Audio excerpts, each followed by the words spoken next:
오늘 컨텐츠 시작할게요. 여러분들 오늘 제가 여러분들께 소개해줄 책은요, 이 책입니다. 네, 넌 동물이야, 비스코비츠. 이탈리아어가 적혀 있어요. 이탈리아어도 넌 동물이야, 비스코비츠라는 뜻이에요. 이 작가가 이제 러시아에서 태어났거든요. 근데 이제 이탈리아에서 공부를 하신 분이에요. 근데 이 책이, 여러분들, 이 책을 쓰신 저자가 이 책이 처음 쓰신 거예요. 전에 뭔가를 막 써서 되게 유명한 작가도 아니고 그냥 다른 일 하시다가 이 책을 딱 쓰신 거예요. 근데 이 책이 꽤 재미있습니다. 그래서 이 책을 쓴 알레산드로 보파예요. 알렉산드로가 아니라 알레산드로 보파예요. 알레산드로 보파는 이 책이 처음이기 때문에 정확하게 뭔가 알려진 게 없어요. 알려진 정보가 없어. 그냥 이 앞에 나와 있는 내용을 정리해보면 이분이 굉장히 좀 이력이 특이하십니다. 어떻냐 하면 이분이 러시아 모스크바에서 태어났어요. 근데 모스크바에서 태어나서 이탈리아에서 생물학을 공부를 합니다. 생물학을 2년 동안 공부를 하고 동물 유전학 연구소에서 일을 했어요. 아직 작가랑 어떤 접점이 아무것도 보이지 않습니다. 그래서 이분이 우리가 옛날에 전공을 선택하며 있잖아. 뭔가 그런 전공에 대해서 되게 환상을 많이 갖고 있잖아. 이분도 동물 유전학에 대해서, 과학에 대해서 굉장히 큰 꿈을 가지고 이 동물 유전학 연구소에서 일을 딱 했는데, 이분이 동물 유전학 연구소에서 한 일이 뭔 줄 알아요? 쥐랑 개구리를 흥분을 시켜. 그래서 알이랑 정자를 얻어내는 일을 하는 거예요. 그래서 그런 연구만 계속 하다 보니까 이분이 이 동물 유전학에 굉장히 염증을 느낀 거야. 채취를 하시는 거지. 그래서 염증을 느끼다가 안 되겠다. 나는 뭔가 이런 생물학에 되게 관심이 많았는데 난 동물 막 쥐, 개구리 막 이런 거를 막 흥분시키고 막 알을 얻어내고 이런 건 좀 아닌 것 같아. 나는 정말 뭔가 생물의 다른 쪽을 연구해볼 거야 라고 생각을 해서 인간의 뇌를 연구하기 시작했어요. 인간의 뇌 공부를 처음부터 다시 시작을 했어요. 그런데 이때쯤 뇌를 새로 이제 공부를 할 때쯤 무슨 일이 생겼냐면, 이분이 예전에 주식을 사놨어. 근데 이 무렵 주가가 폭등을 했어요. 대박이 났어요. 그래서 휴가를 좀 가볼까? 이래서 한 3주 정도 휴가를 계획을 하고 여행을 떠났어. 근데 처음에 3주를 잡았던 이 휴가는 점점 길어져서 무려 11년 동안 백수로 여행만 다닙니다. 그러다가 이제 여러 나라를 돌아다니다가 너무 심심하고 친구들도 보고 싶고 하니까 이제 엽서에다가 글을 쓰기 시작하는 거예요.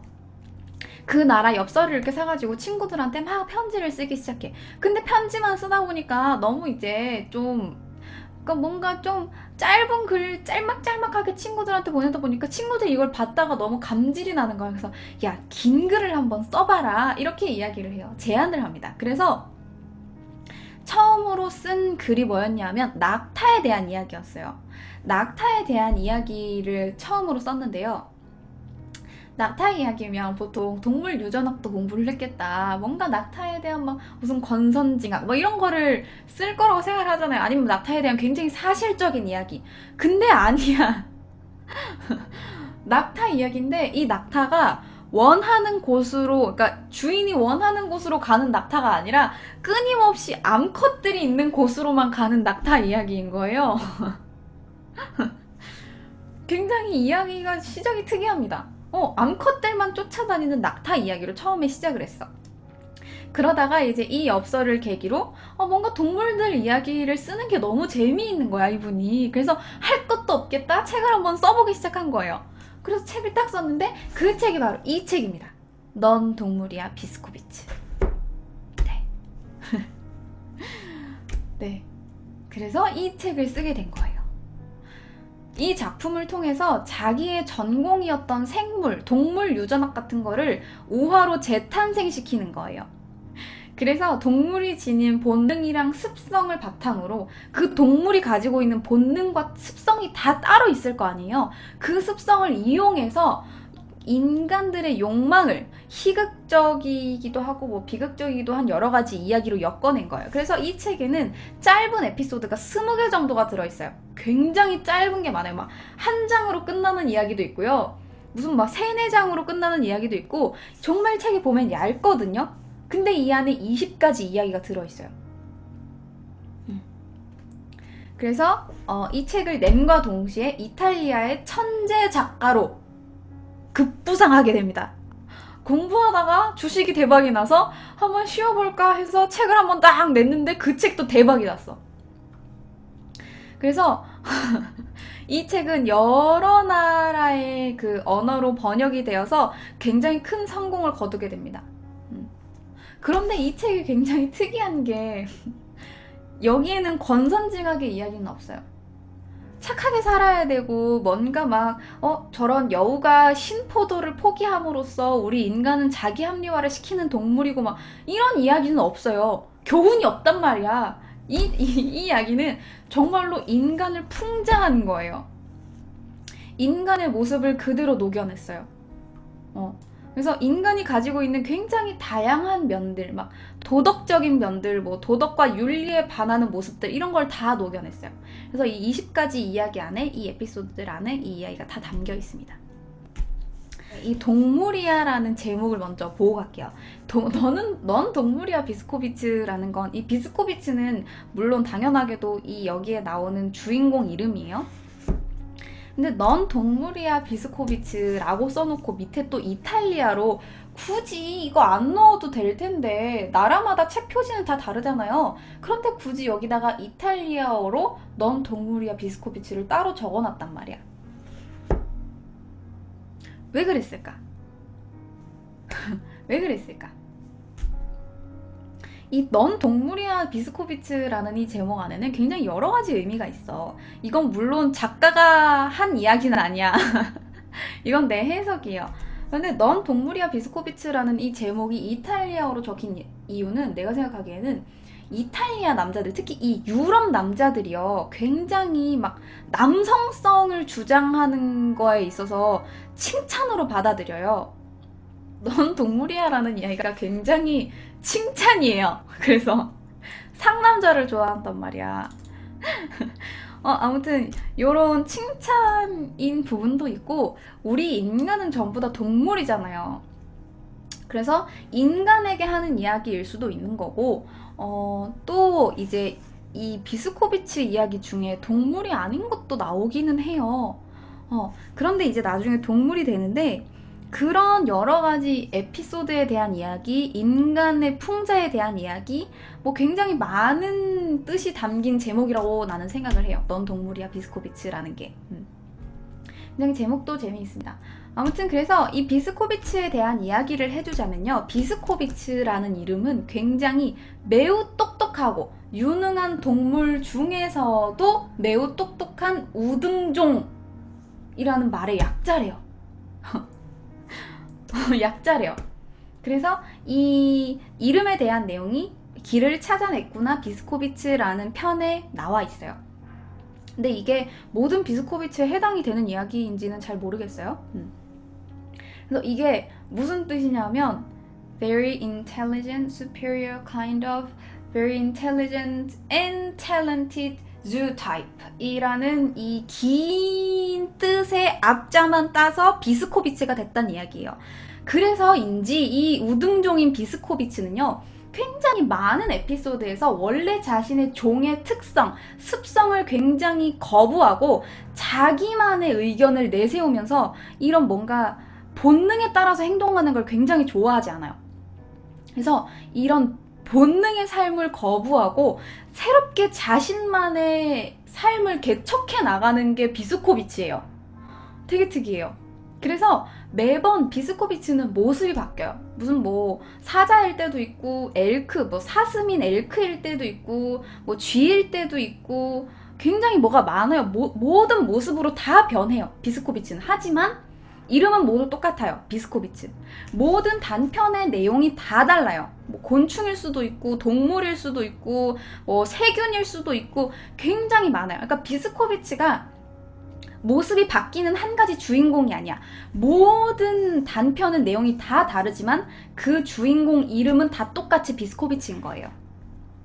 무슨 말인지 알았죠? 그래서 이 종족이 바뀌면서 이야기가 바뀌게 되는데 이게 모험담이 되기도 하고 영웅담이 되기도 하고 막 반전, 서스펜스, 스릴러, 추리, 연애물 이런 식으로 굉장히 많이 바뀌게 돼요. 그러면서 그 안에서 인간의 모습을 풍자하는 거예요. 굉장히 특이하죠? 재미있어요. 그래서 남자 주인공 이름은 무조건 비스코비치예요. 그리고 이 비스코비치한테 환상의 암컷이 있어. 환상의 여인 이름은 리우바입니다. 모든 여자 주인공 이름은 리우바로 등장해요. 그래서 매 에피소드마다 무슨 상어, 달팽이, 사마귀, 사자, 돼지 뭐 이런 모습을 가지고 나타나는 비스코비치 앞에 언제나 그 비스코비치의 종족 중에 가장 아름다운 최상의 모습을 가지고 있는 도도한 여인 리우바가 나타납니다. 상상의 존재일 수도 있어요. 뭔가 막 너무 환상을 품어서 이 비스코비치가 너무나 환상을 품어서 자신의 리우바가 완벽하다라고 봤을지는 모르겠지만 어쨌든 비스코비치에게 환상의 여인, 완벽한 여자는 무조건 리우바밖에 없어요. 그런데 이 리우바라는 여자는 무조건 순종적이고 비스코비치만 바라보는 아름다운 여자로 나타나지 않아. 굉장히 특이하게 막 되게 상상의 존재로 나타나기도 하고 교활한 암컷으로 나오기도 하고 비스코비치를 그냥 번식의 도구 정도로 써먹는 그런 암컷이기도 해요. 한 번도 순종적으로 어머 비스코비치 나도 너를 사랑해 라고 나오지 않아요. 되게 특이합니다. 그래서 항상 이 비스코비치는 가부장으로서 남자로서 누릴 수 있는 혜택의 로망이 있었기 때문에 이 자신 리우바에게 넘어가긴 하지만 이 환상 속의 여인인 리우바는 자기 마음대로 따라오지 않기 때문에 이 리우바를 얻기 위해서 자신의 모든 삶을 다 버립니다. 자기 인생을 걸어서 고군분투하면서 리우바를 얻기 위해서 노력을 해요. 하지만 끝은 항상 처참하게 끝납니다. 그리고 여기에 나오는 이제 친구들의 이름도 다 비슷비슷해요. 항상 나오는 친구 이름 뭐 주코틱, 뭐 로페즈, 뭐 자나 이런 친구들이 많이 나온단 말이야. 항상 이름은 다 반복이 되는데 종족과 종족의 특성만 다르기 때문에 이 글을 읽는 데 있어서 굉장히 어려움은 없어요. 그냥 단편 끊어서 자기가 읽고 싶은 것만 쏙쏙 뽑아서 읽어도 상관없어요. 물론 그게 단편의 특징이긴 하지만 이 캐릭터가 가지고 있는 특성을 그대로 따가기 때문에 이 글이 굉장히 쉽게 읽을 수 있는 글인 것 같아요. 이해할 필요 없이. 내가 앞에서 이야기해준 이 모든 게 리우바와 비스코비치라는 이 주인공의 특성이에요. 그리고 이 이야기는 보통 이제 대부분 이 비스코비치의 욕심에서 시작을 해요. 뭐 권력욕, 무욕, 뭐 사랑을 얻고 싶은 뭐 이런 욕심에서 시작을 해요. 모든 이야기는 욕심에서 시작합니다. 그래서 약간 자본주의의 이 수컷들의 숙명 같은 걸 많이 담아낸 에피소드가 많아요. 자, 에피소드 이야기를 몇 가지를 해줄게요. 지금부터. 지금 이제 첫 번째 이야기할 비스코비치 이야기는요. 개미인 비스코비치 이야기예요. 개미 비스코비치. 그런데 우리는 그러면 특성을 먼저 알아봐야겠죠. 개미들의 습성을 먼저 알아봐야겠죠. 개미의 습성은 뭡니까? 개미들은 어떻게 의사소통을 하죠? 페로몬을 내뿜어요. 페로몬을 내뿜어서 길을 막 만들고 가면서 야 여기 음식이 있어 내가 만든 길을 따라와 라거나 뭐 이런 식으로 페로몬으로 냄새로 서로 의사소통을 한단 말이에요. 그래서 막 냄새를 막 뿜뿜뿜 해야지 그게 굉장히 건강하고 정상적인 개미인 거예요. 굉장히 시작부터 이제 생물이 막 나오게 되고 재미가 있죠? 이 페로몬으로 소통을 하는 개미 비스코비치는요, 알파벳 순서대로 영양분을 공급해주는 이 시스템 때문에 비스코비치 뭐예요? V예요. V, 베리로 시작한다고요. V예요. 그러면 굉장히 알파벳상 뒤에 있겠죠. 그렇기 때문에 이 비스코비치는 영양분을 제대로 공급받지를 못했어요. 그래서 그러다 보니까 영양실조에 걸려서 제대로 성장을 할 수가 없는 거예요. 그러다 보니까 페로몬 분비가 안 됩니다. 음식을 공급받지 못하니까 뭐라도 먹어야겠고 자신의 체액을 막 갖다 쓰기 시작하면서 굉장히 막 말라 비틀어져서 제대로 성장을 못하는 개미가 된 거예요. 그래서 최하층 중에 최하층. 그런데 자기 옆에 친구가 한 명 있어. 친구 이름은 뭐예요? 아까 나왔던 주코틱이라는 친구예요. 근데 이 주코틱은 Z로 시작해요. 그래서 자기보다 더 영양실조에 걸려 있거나 아니면 자기랑 비슷한 그 정도의 친구예요. 주코틱. 그래서 이 주코틱이라는 친구하고 같이 이야기를 하다가 어느 날 깨닫습니다. 아, 내가 여기서 이러고 있을 게 아니야. 내가 여기서 영양분을 공급받지 못하면 내가 어디론가 떠나서라도 영양분을 공급을 받아야겠어 라고 생각을 하게 돼요. 그래서 주코틱한테 이야기를 합니다. 야, 너도 나랑 같이 무슨 로얄 젤리 준다는 데가 있다는데 너도 나랑 같이 거기에 갈래? 라고 했는데 주코틱은 아니야, 됐어, 난 여기 내 인생에 만족하겠어 라고 이야기하고 거기에 남습니다.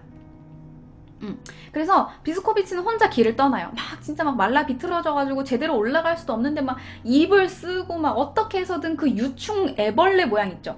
유충인 상태로 어떻게든 올라갑니다. 어떻게든 올라가서 딱 도착을 했어.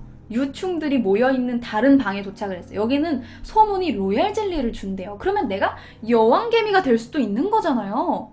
그래서 이 방에서 자기가 어떻게 올라왔는지에 대한 이야기를 막 해주고 대신 영양분을 어느 정도 공급을 받습니다. 유충 비스코비치예요. 애벌레 비스코비치. 그러다가 어느 날 긴 잠에 빠졌다가 딱 깼는데 어머, 내가 개미가 되어 있는 거야. 개미가 됐는데 여왕개미는 되지 않았어요.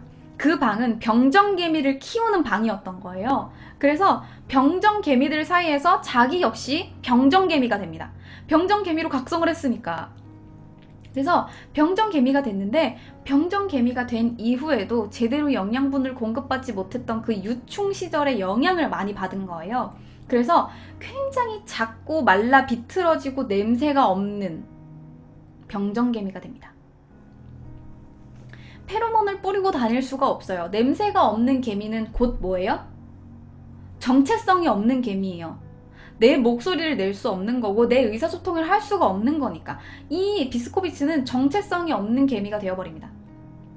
아무도 음식을 나눠주지 않고 아무도 먼저 말을 걸어주지 않아요. 몸이 딱 부딪히지 않는 한은 아무도 내가 여기에 있는 줄도 몰라요.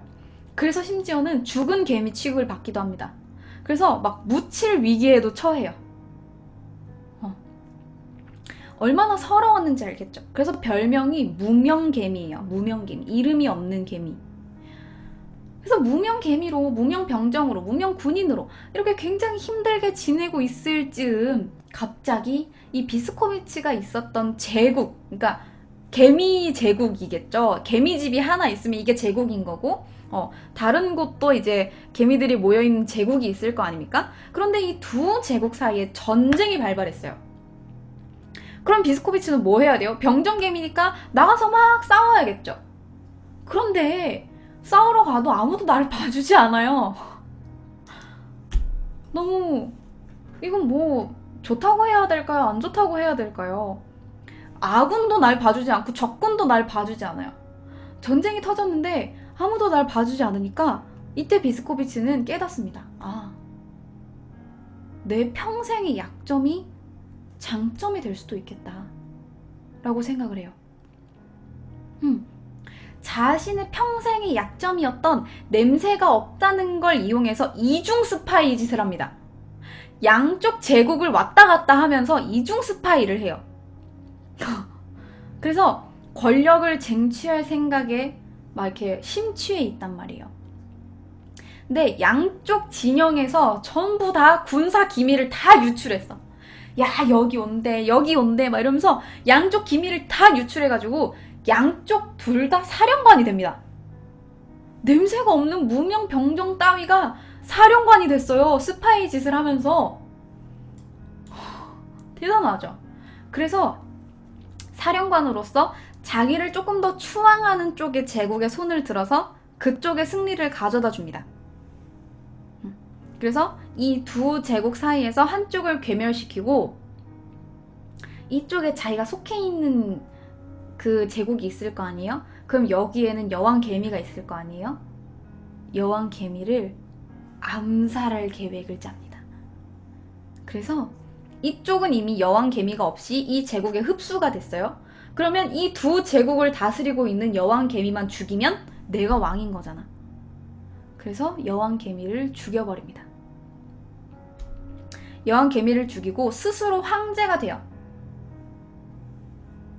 정말 엄청나게 자수성가했죠. 황제 개미가 돼요. 황제 개미가 돼서 문명을 이제 딱 막 이제 찬란한 문명을 시작을 딱 하려고 했는데 나는 개미잖아? 얼마 못 살아. 이제 몇 달 못 살아. 나 이제 시한부 인생인겨.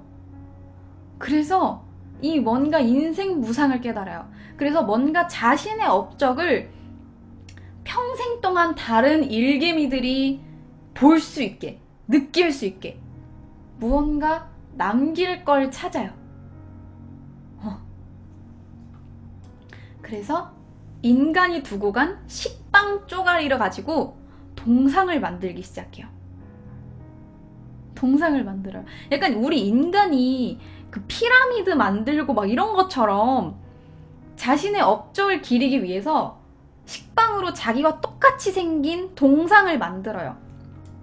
그래서 약한 개미는 전부 다 죽여서 시멘트처럼 벽에다 다 발라버렸고 자기 동상을 만드는 데 써버렸고 병정 개미를 막 이용을 해가지고 막 식빵 조각을 잘라서 자기랑 똑같은 동상을 만드는 데 모양을 잡아갔어요. 그런데 이제 얼마 지나지 않아서 이 동상이 완성이 되고 수십만 마리의 두 제국의 개미들이 모두 모여서 이 비스코비치의 업적을 기리는 이 제막식에 참석을 합니다. 수십만 마리의 개미가 모여가지고 와 비스코비치 우리의 황제 막 이러면서 막 이랬겠죠. 그래서 이제 딱 연설을 시작해. 여러분들 딱 하니까 이제 막 개미들이 막 우와 막 이랬겠죠. 근데 이 개미들이 너무 많아가지고 우와 하니까 이 동굴이 막 흔들리는 거야. 그래서 이 동상이 갑자기 덜덜덜 떨리더니 뒷다리 3개가 갑자기 뚝 하고 떨어져 버렸어. 나랑 똑같이 만든 동상이 지금 뒷다리가 떨어졌잖아. 이 위기를 어떻게 해요? 이 위기 어떡할 거야? 여러분들 어떻게 했을 것 같아요? 어떻게 했을 것 같아? 이 위기 상황에 기지를 발휘를 합니다. 비스코비치가 갑자기 자기 다리 3개를 떼요. 자기 다리 3개를 다 떼서 동상이랑 똑같이 만든 거예요. 그래서 다리 3개를 떼고 이제 연설을 시작을 합니다. 여러분들, 우리는 굉장히 어려운 시기를 지나왔습니다. 하지만 저는 곧 죽죠. 뭐 이러면서 막 이제 이야기를 했어. 근데 이야기를 하다 보니까 갑자기 또 앞다리 2개가 뚝뚝 하고 떨어져. 그래서 이 비스코비치는 앞다리 2개를 다 떼버립니다. 그럼 이제 다리가 하나 남았어. 동상도 다리 하나로 버티고 있는 거야. 그러다가 이제 막 연설을 하기 시작하니까 시간이 점점점 지나고 다리 하나로 버티고 있던 이 동상이 결국 쓰러져 버립니다.